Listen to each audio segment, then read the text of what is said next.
Karawadawa andam taga karne, carrots, patatas, sibuyas bombay, atsal o ahos, unya tomato sauce o katong cornstarch nga pangpalapot. Nag-init dayon tag mantika mga kasuyan, so nya taod-taod. Ato din itagak ning ahos kay mo na siya unang proseso. Ang ahos ato ganing unang gisahon, dayon isunod nato ning bombay. Unya pagkahuman na atong hinahinayag jutay ang kalayo.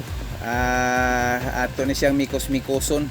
Pagkahuman ato ding itagak nini ang atong hiniwa-hiwang karne. Ang atong lutuon karon mga kasuyan sa murag apritada o murag unsa na siya, basta wa ko kasabot, inato ra gyud ni siya.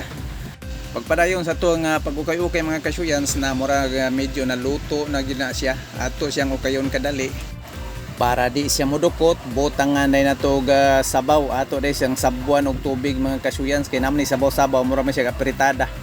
Onya ato day butang ning pamintang powder o kaning pork cubes. Onya isunod na tog taga kining ato ang atsal, dayon ang carrots og ang patatas, dayon ato ning katag-katagon, ato ni siyang hulatog mo bukal mga kasuyans. Atong ipitik ni last pitik nini ang ato ang tomato sauce o kadtong pangpalapot tong murag sarsa niya tong cornstarch, so nagikot-kot na.